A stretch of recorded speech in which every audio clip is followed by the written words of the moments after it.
WWE Battleground, it's just finished. What did you guys think of the show? Get down in the comments section. Let's have a discussion about everything which happened on this year's Battleground. It was pretty awesome. What did you guys think?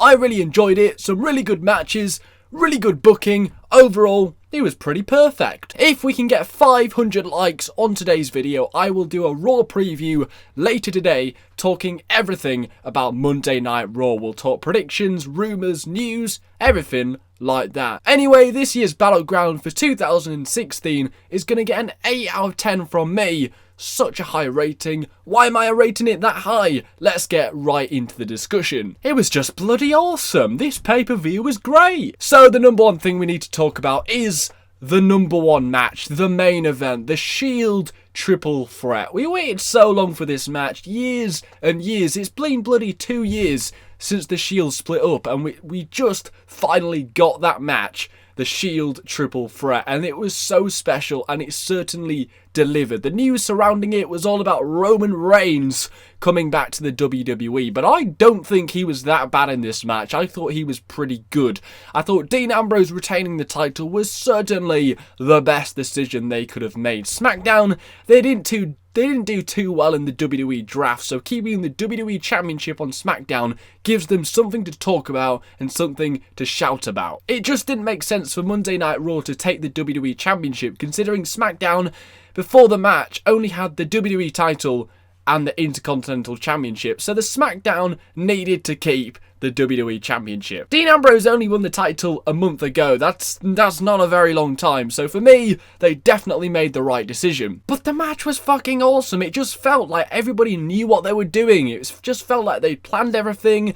Everybody was on point. They knew where they should have been at every single time. The chemistry was brilliant. You can tell these guys travel together and have just grown up together in the wrestling business. It was just so obvious. It just felt like they knew what they were doing the whole way through the match. Everything worked perfectly. It was fluid. And it was just a really, really good match. I really enjoyed it. The wait was definitely worth it. This was a really, really good match. I'm sort of glad that it didn't end in a draw. I know people want the world title to come back, the world heavyweight championship to come back, but this needed a clean finish. No fanning around.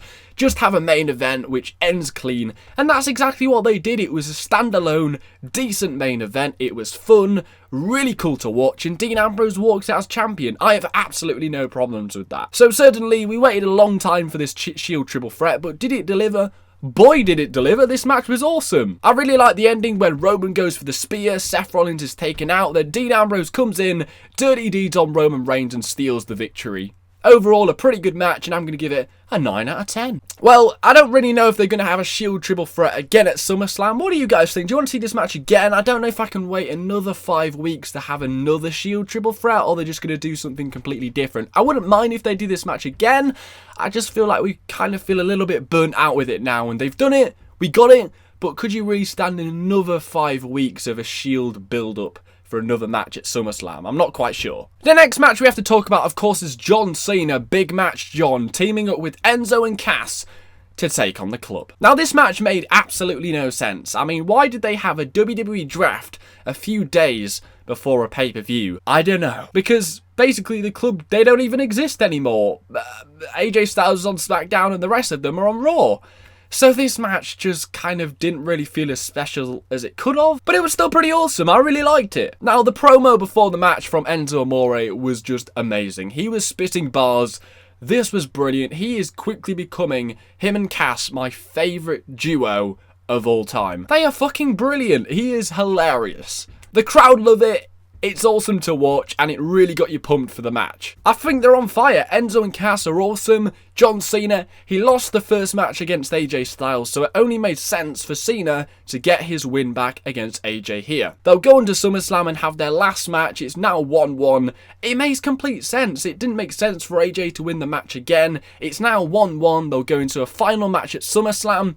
Hopefully they add some kind of special stipulation to make it a little bit more important, and we'll have a huge grudge match at SummerSlam to sort this out. A lot of people were suggesting that AJ Styles is being buried. He wasn't buried. John Cena had to hit an attitude adjustment off the top rope to beat AJ Styles, which I thought was pretty clever. Overall, it was a pretty awesome match. I think Enzo and Cass were definitely the standalone superstars in this match. I think John Cena was okay, but definitely Enzo and Big Cass looked the best in this match. Which is great, because this match was set up to put over Enzo, Big Cass, and also John Cena, and I think it definitely accomplished that. They'll definitely use this win to climb up the ranks in the WWE, so for me, I think this match was pretty perfect as well. The next match, of course, we've got to talk about is Sami Zayn versus Kevin Owens. There were so many great matches on this pay-per-view, the Shield Triple Threat, Cena's match, and even Sami Zayn against Kevin Owens. This match was fucking awesome. Now, it took a little bit of time to get into it. There was a little bit of too many rest holds at the start of the match, but when it got going, it really got going. This match was great. Now, I don't think it's the best match of the year like some people were suggesting, but it was pretty damn awesome. So Sami Zayn wins at the end of the match with not one, but 2 haluva kicks. They were sort of suggesting that this was the end of the feud between Owens and Sami Zayn, but fingers crossed it isn't, because I really want to see this match one more time at SummerSlam. It'd be great if they put some kind of special stipulation. Hell in a Cell, Iron Man match, I don't care. I need to see this match again at SummerSlam because it was so good. These guys know each other so well, and every single time they face off, they create new moves that we've never ever seen before. It's brilliant. Now, I thought Kevin Owens was going to win because he's been on fire, but Sami Zayn, if you think about it, he has really kind of slipped down a bit. He's dipped in the last few months, and to be honest, he really did need a big pay-per-view win. And what did he get tonight? He got a big pay-per-view win against the Kevin Owens. So for me, this is a really clever booking decision. Sami Zayn, he did need the win. So for me, I'm really happy with this. Overall, the match definitely delivered. It went beyond expectations. It was really, really good. The speed, the pacing, the chemistry. They know each other so well. It's great. I love both of these guys. They have a huge future in the WWE.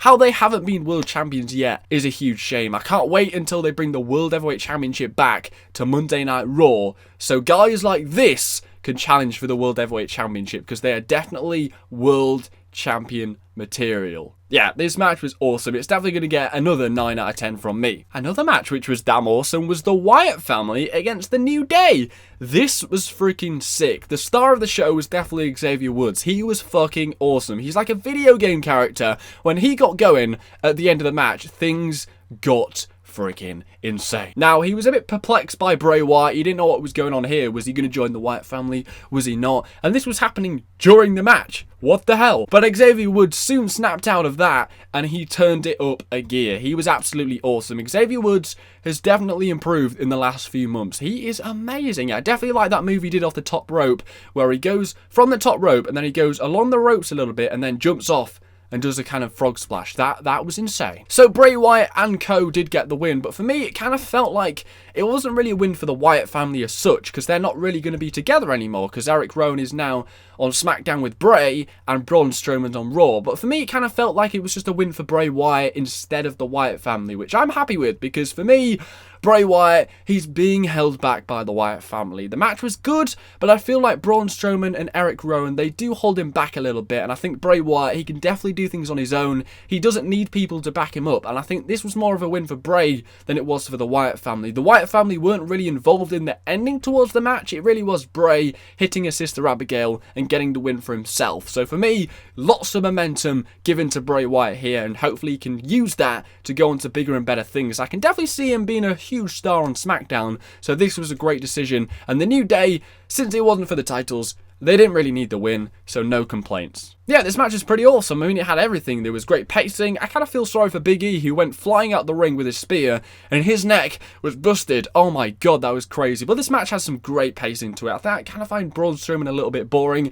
but whenever it was somebody apart from Braun Strowman in the ring, this match is pretty good. Now, probably one of the highlights of the night was Bayley.